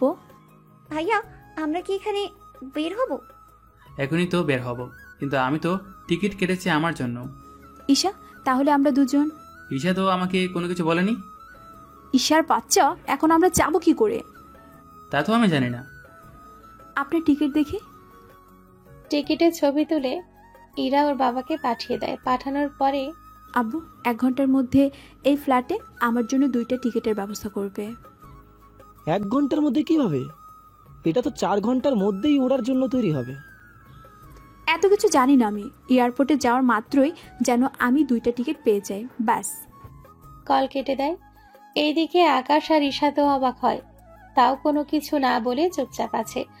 1 ঘন্টা ওরা বাসায় আড্ডা দিয়ে বের হয়। এয়ারপোর্টে এসেই কেউ একজন এসে ইরার হাতে টিকিট দিয়ে চলে যায়। এরপর ওরা 3 জন এসে পাশাপাশি প্লেনে বসে পড়ে আর গল্প করতে থাকে। আচ্ছা ভাইয়া, তুই যে আমাকে বললি সাথে নিবি, কিন্তু তুই তো আমার জন্য টিকিট কাটলি না, তাহলে কিভাবে আমাকে সাথে নিবি? আমি তোকে নিয়ে যেতে পারতাম, কিন্তু পুরো কথা শোনার আগেই তো। আচ্ছা, বাদ দে এই বিষয়। তোরা ওখানে এসে কি করবে আল্লাহ জানে। মোটামুটি কয়েকটা ঘন্টা পরে ওরা চলে আসে মুম্বাই। ওখানে ওদের নেওয়ার জন্য 2টা গাড়ি আসে। ও মা গো, এদের হাতে তো বন্দুক। আপনি কি আমাদের পুলিশের হাতে তুলে দেবেন নাকি? ওরা আমাদের নিতে এসেছে, আমরা এখন হোটেলে যাব। ও আচ্ছা, বাসলাম। আমি তো ভেবেছিলাম। কি ভেবেছিলেন বলেন? না কিছু না। আচ্ছা, আমি আর ঈশা এক রুমে আর আপনি আরেকটা রুমে। ঠিক আছে। পরের দিন সকালে আকাশ বের হবে তখনই। কোথায় যাচ্ছেন? কাজে যাচ্ছি। কি বলেন? আমরা তো এসেছি ঘুরতে। আমি কখন এরকমটা বললাম? ঈশা তো আমাদের বলল ঘুরতে যাবে। আচ্ছা আমি গেলাম, আপনি বরং ঈশার সাথে আশেপাশে ঘুরে দেখেন। তবে একটা কথা, যেখানে যান না কেন আমাকে অবশ্যই জানাবেন। আচ্ছা জানাবো। ওখান থেকে বের হয়ে চলে আসে রানার খোঁজ নিতে। অন্যদিকে ইরা ঈশা ঘুরতে থাকে, তখনই ওদের ব্যাগ চুরি হয়ে যায়। সেজন্য ওরা আবার আসে পুলিশ স্টেশনে। ওখানে এসে রিপোর্ট লেখাতে আসে। এইদিকে ওরা রিপোর্ট লেখানো শেষ হলে সামনে তাকাতেই, ঈশা দেখ তো, এটা তোর ভাই কিনা? ভাইয়া এখানে কেন আসবে? ভালো করে তাকিয়ে দেখ, তাহলে বুঝতে পারবি। ঈশা ভালো করে তাকিয়ে দেখে ওর ভাই, সেজন্য দৌড়ে ওসির রুমে আসে। এতে বাকি পুলিশ তো একটু ভয় পায়। মেয়ে পুলিশ তো ওদের ধরতে রুমে চলে আসে। এইদিকে, এ কি, আপনারা কে? এই রুমে এভাবে না বলে এসেছেন কেন? আমি তো আমার ভাইয়াকে দেখে এসেছি। কে আপনার ভাই? কথাটা বলাতে আকাশ হাত তুলে। তখন পুলিশ অফিসার বুঝতে বাকি রইল না। স্যার, উনি আপনার বোন? হ্যাঁ, তাই ঈশা তুই থানায় কেন? আমাদের ব্যাগ চুরি হয়ে গেছে। কি বললেন? আপনারা স্যারের লোক হয়ে আপনাদের ব্যাগ চুরি হয়ে গেল? হাবিলদার, তাড়াতাড়ি ম্যাডামদের ব্যাগ উদ্ধার করার ব্যবস্থা করো। হাবিলদার চলে যায়। এরপর ওনারা কথা বলতে থাকে। তবে ইরা একটু বেশি অবাক হয়, কেননা থানার ওসি আকাশকে স্যার বলে ডাকতেছে। এটাই ভেবে কিছুক্ষণ থাকার পরে, বাকি ডিটেলস আমি ওখানে এসে দেখে নেব। আমি ব্যাগ পেলেই আপনার ঠিকানায় পৌঁছে দেব। আচ্ছা চলি তাহলে। ওখান থেকে বের হয়ে আসে। সাথে ওদের দুজনের ইচ্ছে মতো বকাঝকা করতে থাকে। আমরা কি জানতাম নাকি এত কিছু হবে? আচ্ছা ভাইয়া, এখন আমাদের এই জায়গাটা একটু ঘুরে দেখা। আচ্ছা চল। মোটামুটি ওদের আশেপাশেই কিছু জায়গায় ঘুরে দেখাতে থাকে। ওরা তো ঘুরতে পেরে অনেক খুশি হয়। এইদিকে ইরা তো আকাশকে যত দেখে ততই অবাক হয়, কেননা এখানে বেশিরভাগ পুলিশ আর্মি থেকে অনেক লোকই আকাশকে চিনে আর ওর সাথে কথা বলার জন্য আসে। ঈশা, তোর ভাইকে দেখি সবাই চিনে। আমিও যে সেটাই ভাবতেছি। কিন্তু রহস্য কি বলতো? কিসের রহস্য? উনি যেখানে যাচ্ছে ওনার আশেপাশে এত গার্ড কেন থাকে? সেটা তো আমিই জানি না। তবে ভালোই হয়েছে, আমাদের ভয় তো থাকবে না এতে। এটা অবশ্য ঠিক বলেছিস। ওরা ওখানের দিকটা সামাল দিয়ে ফিরছিল, তখনই ওদের উপরে আক্রমণ হয়। কেননা রানার সম্পর্কে অনেক খোঁজ নিচ্ছিল বলে ওরা সবটা জেনে যায়। সেজন্য একা পেয়ে হামলা করে, কিন্তু ওরা কোনোভাবে আকাশের সাথে পেরে ওঠেনি। ইরা তো যতই আকাশকে দেখতে থাকে ততই মুগ্ধ হতে থাকে। তোর ভাইকে দেখে আমার অনেক হিংসে হচ্ছে। তোর কেন হিংসে হবে শুনি? যে মেয়ে তোর ভাইয়ের কপালে জুটবে সেই মেয়ে তো অনেক ভাগ্যবতী হবে। আচ্ছা, আমার ভাইয়ার জন্য তোর আফসোস হচ্ছে নাকি যে আবার ভাবি হচ্ছে তার জন্য? দুটোই হচ্ছে। তাহলে তুই বরং আমার ভাবি হয়ে যা। কিন্তু তোর ভাই কি মানবে? তার মানে তুই রাজি? রাজি না হয়ে কোনো উপায় আছে কি বল? তাহলে কি তোকে এখন থেকে ভাবি ডাকা শুরু করব? সেটা পরেও ডাকতে পারবি, আগে তোর ভাই আমাকে পছন্দ করুক। এটা আমি দেখে নেব, টেনশন করিস না। এরপর তো ঈশা ইরাকে ভাবি ডাকতে শুরু করে, যা আকাশ নিজেও জানে না ওরই পেছনে ওরই বোন এত বড় একটা কাজ করে বসেছে। এভাবে 3 দিন কেটে যায়। আকাশ জানতে পারে রানা বর্তমানে মুম্বাই নেই, ও কলকাতা চলে এসছে। সেজন্য আকাশকে এবার ব্যাক করতে হবে। তাই ওদের দুজনকে বলে দেয়। ওরা শোনার পরে, আচ্ছা আর একদিন থাকি আমরা। কলকাতায় অনেক বড় সমস্যার সৃষ্টি হবে। কি সমস্যা বলুন? বলা যাবে না, তবে এতটুকু জেনে রাখুন, আমাদের কলকাতা কয়েকটা দিনের মধ্যে হয়তো শেষ হয়ে যাবে, নয়তো আমি ওদের শেষ করে দেব। কিছুই বুঝতে পারলাম না। বাকিটা প্লেনে বলবো, নিজেদের ব্যাগ গুছিয়ে নিন, আমরা কালকে বের হব। ঠিক আছে। পরের দিন ওরা কলকাতা চলে আসে। এয়ারপোর্টে থেকে ঈশা আর ইরা আলাদাভাবে চলে যায় নিজেদের গাড়ি নিয়ে, কিন্তু আকাশ চলে আসে অফিসে। ওখানে আসার পরে, এই হলো রানা, আর এটা হলো ওর ঠিকানা আর ওর সম্পর্কে সকল তথ্য। এটা সবাই ভালো করে পড়তে দেখো। আমাদের হাতে 20 দিন সময় আছে। ওরা অ্যাটাক করার জন্য অন্য দেশ থেকে অস্ত্র আনবে, সেজন্য ওদের সময় লাগবে। ওরা ঠিক কতজন? এখানে 10 মন্ত্রীর বাড়ির জন্য ওরা 400 জন হামলা করবে, আর স্বরাষ্ট্রমন্ত্রীর জন্য 100 জন লোক। মোটামুটি 500 জনের ওদের গঠন। কিন্তু এত লোকে আমরা সামলাবো কি করে? আমাদের আর্মির সাহায্য নিতে হবে, কারণ আমরা আছি 30 জন। চাইলে ওদের 500 জনের মোকাবিলা করতে পারবো, কিন্তু এতে সাধারণ জনগণ আহত হতে পারে, মন্ত্রীদের পরিবারের জীবনও যেতে পারে। সেজন্য রিস্ক নেওয়া যাবে না। বুঝতে পেরেছি। আচ্ছা, আমরা তো হামলার সঠিক তারিখও জানি না। ওরা কবে হামলা করবে তা ওরা নিজেরও জানে না, তবে আমাদের অনেক হুঁশিয়ার থাকতে হবে। কিরকম? 10টার মতো বাইক যদি একসাথে আসে তাহলে ওদের জিজ্ঞাসা করা। তারপর কি করতে হবে? যদি এরকম কোনো কিছু ঘটে তাহলে ট্রাফিক পুলিশ যেন আমাদের জানায়। কিন্তু ওরা তো গাড়ি করে আসবে, হাতিয়ার নিয়ে তো বাইকে আসা সম্ভব নয়। কিন্তু ওরা গাড়িতে করে হাতিয়ার আনবে, কিন্তু ওরা গাড়ি করে আসবে। এরপর আর কোনো পদক্ষেপ? আর্মির ক্যাপ্টেনের সাথে কথা বলে রাখো, আমরা যখন ওদের ডাকবো ওরা যেন চলে আসে। কিন্তু স্যার, ট্রাফিক পুলিশরা তো সবকিছু বুঝে না। আমরা তো আছি। ওইসব মন্ত্রীদের বাসায় আসার জন্য যে রাস্তাগুলো আছে সেগুলো পরিদর্শন করবে, ক্যামেরা তো আছেই। বুঝতে পেরেছি। এগুলো ফলো করতে থাকো, আমি গেলাম। ওখান থেকে চলে আসে স্বরাষ্ট্রমন্ত্রী বাসার পাশে। ওখানে আবারও সে সবজি ভ্যান নিয়ে দাঁড়িয়ে থাকে। আশেপাশে কি হচ্ছে না হচ্ছে এইগুলো খেয়াল করতে থাকে। তখনই লক্ষ্য করে কিছু লোক ছবি ওঠাচ্ছে, সেজন্য ভ্যান গাড়ি ছেড়ে ওই লোকগুলোকে ফলো করতে থাকে। ওরা যেখানে যাচ্ছে সেখানে যেতে থাকে। একটু পরেই, ওই কে রে তুই? আমি কে? তার জন্য তোদের কি কাজ বল? আমাদের ফলো কেন করছিস? আমি কোথায় আপনাদের ফলো করলাম? এই যে সেই ভ্যান গাড়ি থেকে আমাদের ফলো করতে করতে এখান পর্যন্ত চলে এসেছিস। আমি তো সবজি ডেলিভারি করতে এসেছি। ওই সবজি বিক্রেতা আবার কবে থেকে ডেলিভারি করা শুরু করলো? যখন থেকে এই দেশে আপনাদের মতো লোক আছে তবে দেখে। হ্যাঁ, মানে কি বলতে চাইছিস তুই? মানেটা খুবই সহজ। এই, তোমরা এদের দুজনকে নিয়ে যাও, সাথে ওদের ক্যামেরা চেক করো, আমি আসতেছি। Okay sir. লোক দুইটাকে নিয়ে চলে যায়। এরপর ভ্যানের সামনে চলে আসে। কিছুক্ষণ পরে পুলিশ স্টেশনে আসে। ক্যামেরার মধ্যে স্বরাষ্ট্রমন্ত্রীর বাড়ির পুরো ছবি ওখানে আছে। ছবি দেখে বুঝতে পারে ওরা এই বাড়ির পুরো ছবি দিয়ে কিছু একটা করতে চেয়েছে। তা ওরা মুখই খুলেছে? ওদের নাকি টাকা দেওয়া হয়েছে ছবি তোলার জন্য। কে দিল টাকা সেসব ডিটেলস? সবটা রেকর্ড করেছি, আপনি শুনে নিয়েন। কিন্তু এদের কি করব? এদের খোঁজ নিয়ে দেখো, ক্রিমিনাল কোনো রেকর্ড আছে কিনা। যদি থাকে তাহলে কেস বানাও, না থাকলে কয়েকটা দিন আটকে রাখো, আমি যখন বলবো তখন ছেড়ে দিও। Okay sir. ওই পেন ড্রাইভ নিয়ে চলে আসে অফিসে। ওখানে এসে সবাই ওই ভিডিও দেখতে থাকে।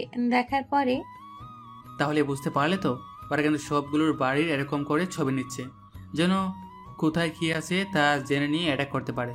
সেজন্য তোমরা একটা কাজ করো। কি কাজ করতে হবে স্যার? বেশি কিছু না, এই 10 জনের বাসায় এখানে 10 জন অফিসারকে নজর রাখতে বলো।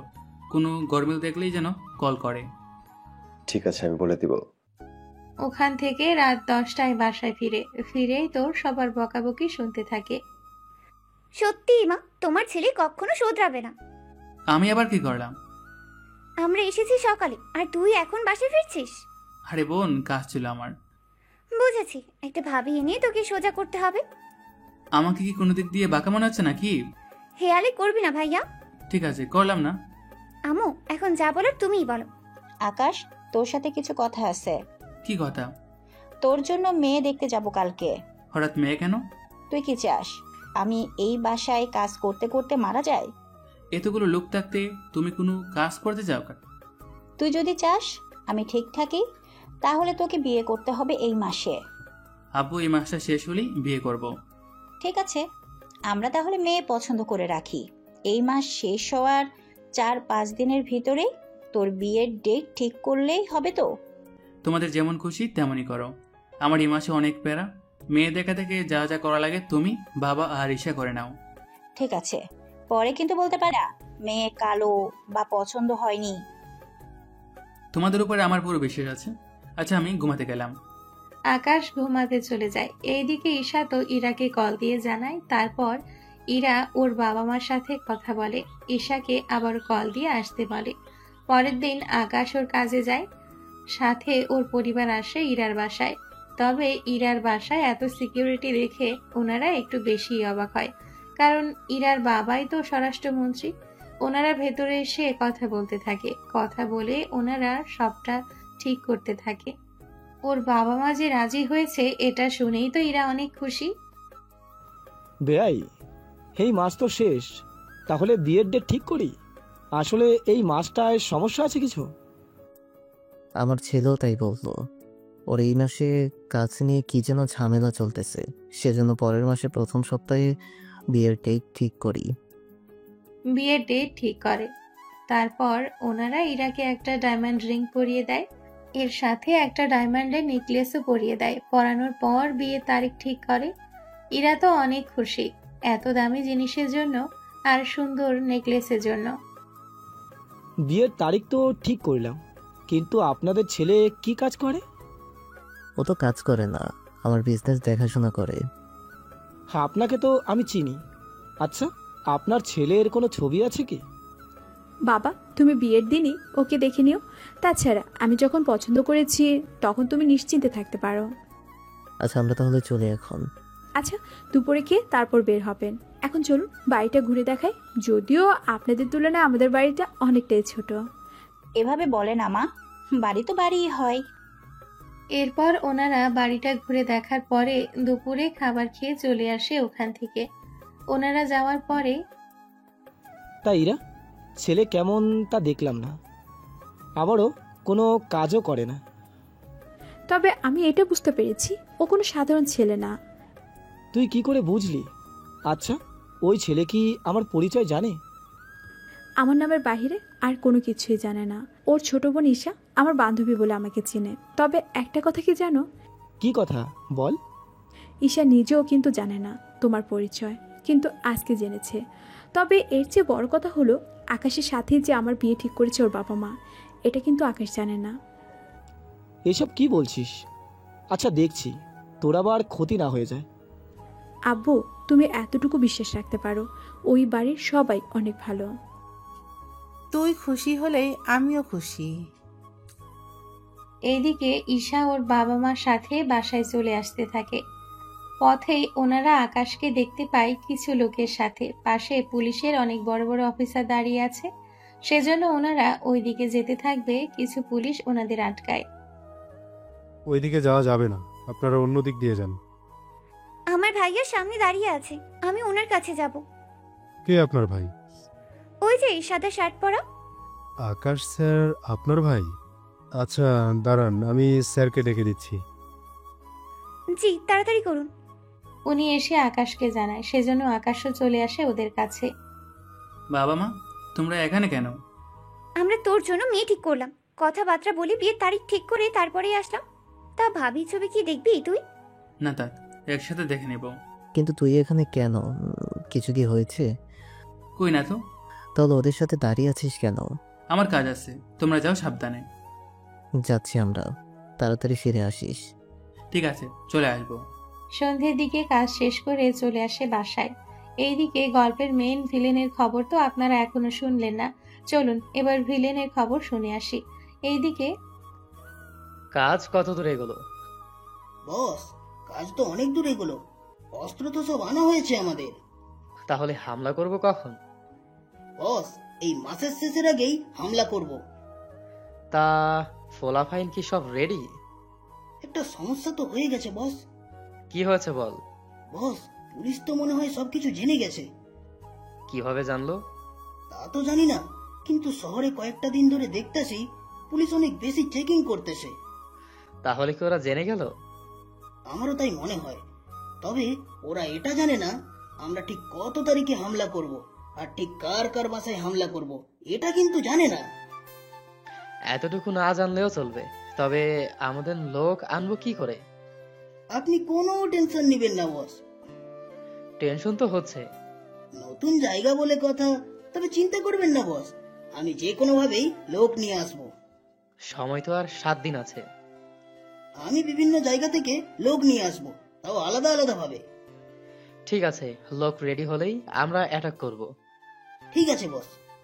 এদিকে পুরো শহরটা পুলিশ দিন রাত 24 ঘন্টা পাহারা দিচ্ছে। এদিকে আব্বু, আমি একটু বের হব, ঈশাকে নিয়ে শপিংয়ে যাব। তোকে একটা কথা বলার ছিল। কি কথা আব্বু? তুমি এত টেনশন করছো কেন? টেনশন হচ্ছে এই কারণে। তারপর রফিক তার মেয়েকে সবটা বলতে থাকে। সবটা শুনে ইরা তো অনেকটা ভয় পায়। কিন্তু আব্বু, এতে তো তোমার জন্য রিস্ক আছে। আমার জন্য তো আছেই রিস্ক, কিন্তু তোর জন্য রিস্ক আছে। কিন্তু আব্বু, আমি কি এখন যাব বাহিরে?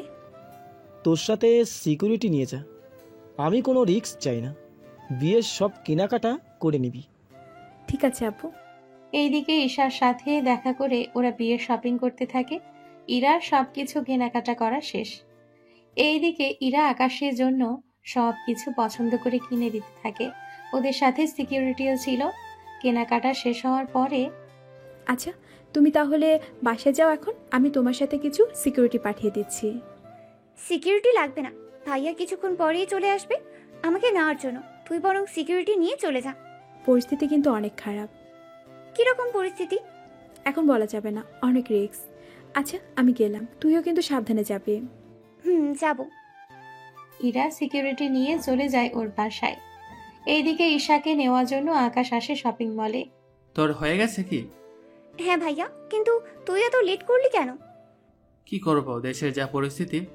ইরা, ও তো তাই বললো। ইরা কিভাবে জানলো? সেটা তো আমি জানি না। আচ্ছা, এখন চল তাহলে। তবে একটা কথা, এই 7 দিন কিন্তু তুই বাসা থেকে বের হবি না। কেন ভাইয়া? কারণ আমাদের এখানকার পরিস্থিতি অনেক খারাপ, বুঝেছিস? সেজন্য 7 দিন বের হবি না। তোর ফ্রেন্ডদেরকে বলে দিবি কথাটা। ঠিক আছে, বলে দেব। বাসায় এসে সবকিছু ওনারা দেখতে থাকে। আকাশকে সবকিছু দেখাতে থাকে। দেখো ভাবি, নিজে পছন্দ করে, ভাইয়ার জন্য এইগুলো কিনে দিয়েছে। সত্যি মেয়েটার পছন্দ আছে। আমারও তাই মনে হয়।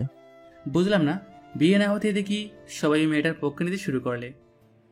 ওই মেয়েটা কিন্তু আমার ভাবিই হয়, সেই জন্য সাবধানে কথা বলবি। তোমাদের যে কথাটা বলতে এসেছি আমি, আগামী 7 দিন তোমরা কেউই বাসার বাইরে যাবে না। তাহলে ব্যবসায়? ওটা আমি দেখব, তোমরা বাসায় থাকবে সবাই। ঠিক আছে, তাই করব। এরপর দিন যেতে থাকে। আকাশ সকালে বের হয় আর রাতে ফিরে আসে। নিজের কাজের ফাঁকে ফাঁকে বিজনেসও দেখতে থাকে। 3 দিন পরে স্যার, অনেক লোক ঢুকেছে কিন্তু। তাহলে কবে হামলা হবে কিছু কি জানতে পেরেছো? এখনো কিন্তু শিওর না, তবে কাল অথবা পরের দিন, এই 2 দিনের ভিতরে। তাহলে আজ রাতে এই 10 জন মন্ত্রীর বাসায় 20 জন পুলিশ আর 50 জন আর্মি দিয়ে দাও। কিন্তু আমরা কি করব? তোমরা 2 জন করে এক একটা মন্ত্রীর বাসায় থাকবে, আমি স্বরাষ্ট্রমন্ত্রীর বাসায় থাকবো। আচ্ছা স্যার, আমি আজকে বলে দিচ্ছি। ওই রাতে আবির পুরো আর্মি এরিয়াতে খবরটা জানিয়ে দেয়। সেজন্য রাতের মধ্যেই আর্মি লোকেরা মন্ত্রীদের বাসায় পৌঁছে যায়। এইদিকে রফিক চৌধুরী আকাশকে ডেকে পাঠায়। জি স্যার, বলুন। কোনো কিছু জানতে পেরেছো? জি স্যার। ওনাকে সবটা বলতে থাকে। উনি সবটা শোনার পরে তা তোমার প্ল্যান কি? সন্ধ্যার পরই আপনার বাসায় 100 আর্মি আসবে আর আমি থাকবো। আপনি কোনো চিন্তা করবেন না, আমি থাকা অবস্থায় আপনার কোনো ক্ষতি হবে না। 7 দিন পরেই আমার মেয়ের বিয়ে, সেজন্যই এই ঝামেলা শেষ করো, তাহলেই আমি বাঁচি। আপনার বাসায় কোনো গুপ্ত রুম তো আছে, যখন হামলা হবে তখন ওনাদের নিয়ে সেই রুমে চলে যাবেন, বাকিটা আমি দেখে নেব। ঠিক আছে, আমি তাহলে চলি এখন, আমি পৌঁছে ওদের পাঠিয়ে দিচ্ছি। ওখান থেকে বের হয়। সন্ধ্যের পরে 100 জন আর্মি স্বরাষ্ট্রমন্ত্রীর বাসায় চলে আসে। ওরা নিজেদের পজিশন নিয়ে নেয়। অন্যদিকে রানার লোক তো রেডি। তোমরা তাহলে বেরিয়ে পড়ো। কিন্তু বস, আপনি কোন জায়গায় যাবেন? আমি তো অ্যাটাক করব স্বরাষ্ট্রমন্ত্রীর বাসায়, ওর সাথে অনেক হিসেব আমার বাকি আছে। আমরা কি রাতেই রওনা দিব? হ্যাঁ, মোটামুটি রাত 3টায় আমরা হামলা করব, সবাই একই সময়ে হামলা করব। কিন্তু বাইরে অনেক কড়া পাহারা। সবাই এক একটা অটো নিয়ে বের হবে ড্রাইভার সেজে, সাথে একজন প্যাসেঞ্জার হিসেবে থাকবে, অন্যজন কুরিয়ার বয় হিসেবে যাবে। এক কথায় সবাই সাধারণ লোকেদের মতো যাবে। বুঝতে পেরেছি বস। বিজয়ের শেষে সবার সাথে আমরা আবার দেখা হবে। ইনশাল্লাহ বস, আমরা সফল হবই। এরা তো বেরিয়ে পড়ে। অন্যদিকে আকাশ স্বরাষ্ট্রমন্ত্রীর বাসার ভেতরে। আকাশের পুরো শরীর বুলেট প্রুফ জ্যাকেট দিয়ে কভার করা। আরিফ চৌধুরী আকাশের সামনে ওনার স্ত্রী আর ইরা তো আগেই রুমে লুকিয়ে আছে। তুমি পারবে তো? কোনো চিন্তা করবেন না, আমি কোনো কিছু হতে দিব না আপনাদের।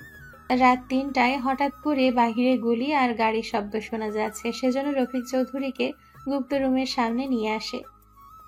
এই নিন আমার মোবাইল, বাহিরের সবটা ঠিক হলে আমি কল দেব, তবে মনে রাখবেন আমি কল না দেওয়া পর্যন্ত কিন্তু বের হবেন না। ওরা যদি এই মোবাইলের মাধ্যমে জানতে পেরে যায়? এটা আমার মোবাইল, ওরা ট্রেস করতে পারবে না। রফিক চৌধুরী ভেতরে চলে যায়। এইদিকে বাহিরে হামলা আর গোলাগুলি তো হতেই থাকে। এদেরও লোক মারা যায়, সাথে ওদেরও। তবে পুরো বাড়ির চেহারা বদলে যায় বোমা আর গুলির আঘাতে। একে একে যুদ্ধ তো হতেই থাকে। পুরো 1 ঘন্টা লেগে যায়। এখনো অনেক লোককে মারা বাকি আছে। স্যার, আর 1 ঘন্টা পরেই তো ভোর হবে। ভোর হওয়ার আগেই ওদের মেরে ফেলে লাশগুলো সরিয়ে ফেলতে হবে। ওরা তো অনেক বেশি লোকজন। এরপর আবারও শুরু হয় গুলির আঘাত। আরো 1 ঘন্টা পরে পরিস্থিতি নিয়ন্ত্রণে আনতে পেরেছে, সাথে রানাকেও গ্রেপ্তার করতে পেরেছে। তোমরা একে নিয়ে যাও, বাকিটা আমি দেখতেছি। তোরা কিন্তু কেউ বাঁচবি না। আমাদের চিন্তা না করে আগে তুই নিজের চিন্তা কর। আমি যখন বের হব তোদের সবাইকে মেরে তারপর বের হব। সে অবধি তোকে বাঁচিয়ে রাখলে তো আবার নিয়ে যাও। ঠিক আছে স্যার। এরপর সবগুলো লাশ ওখান থেকে সরিয়ে নেওয়া হলো। আর্মি লোক যারা শহীদ হয়েছে তাদের আর্মি ক্যাম্পে নিয়ে যাওয়া হয়। আকাশ রফিক চৌধুরীকে কল দিয়ে পরিস্থিতি স্বাভাবিক তা জানায়। তোমাকে কি বলে যে ধন্যবাদ দেব? এটা আমার কর্তব্য স্যার। আমি তাহলে চলি এখন। আর্মির কিছু লোক থাকবে, আমি বাকি কাজগুলো করব। আচ্ছা, সাবধানে থেকো। এইদিকে অফিসার রানাকে নিয়ে চলে আসে র হেডকোয়ার্টারে। সকালবেলায় পুরো শহীদদের জন্য শোক পালন করা হয়। রফিক চৌধুরী আকাশকে বিশেষ সম্মানও দেয়। 2 দিন পরে, আকাশ, এখন তার কোনো সমস্যা নেই তোর? না আপু, সবকিছু এখন ঠিকই আছে। তাহলে কাল থেকে বিয়ের আয়োজন আমরা শুরু করি। আচ্ছা তাই করো, আমার কাজ আছে, আমি গেলাম। তবে চিন্তা করো না, বিয়ের কাজ কিন্তু মিস করবো না। মনে থাকে যেন। ওর বাবার সাথে কথা বলে চলে আসে অফিসে। ওখানে রানার কাছে আসে।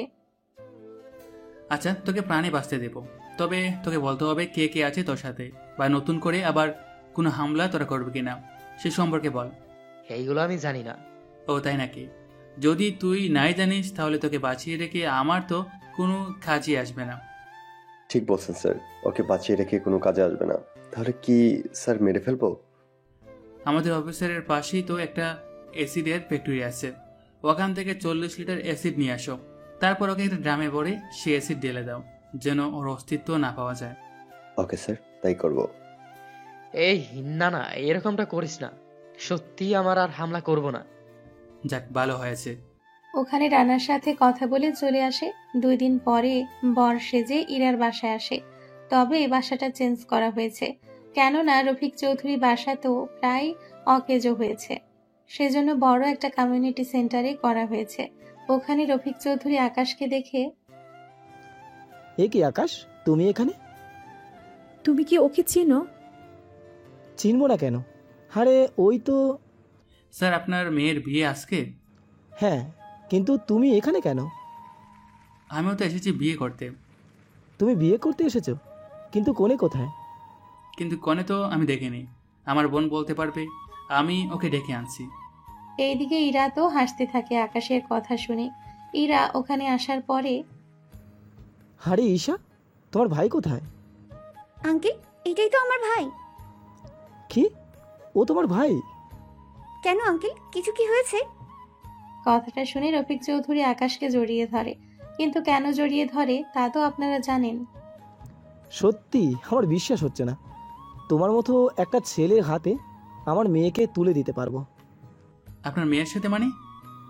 এটাই তো আমার মেয়ে, আর ওর সাথেই তো তোমার বিয়ে আজকে।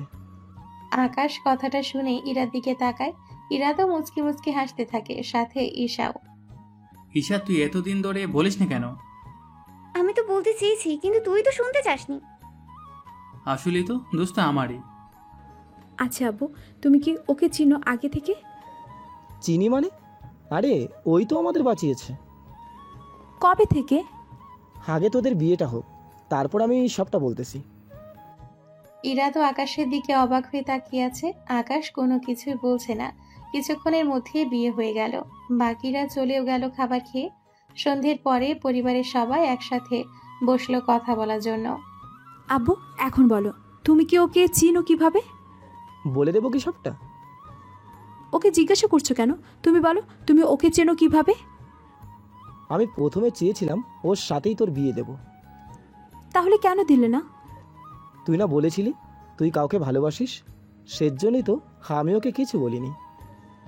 কিন্তু ওকে তোমার পছন্দ হলো কি করে? আসলে 20 দিন আগেই ওর সাথে আমার পরিচয় হয়। ও আমাদের বাসায় এসেছিল। আমার ওপরে যে হামলা হবে এটা তো ও আমাকে বলল। ছেলেটার ওপরে আমি অনেক মুগ্ধ হয়ে গিয়েছিলাম, কিন্তু তুই অন্য কাউকে পছন্দ করাতে আমি তোকে কিছু জানাইনি।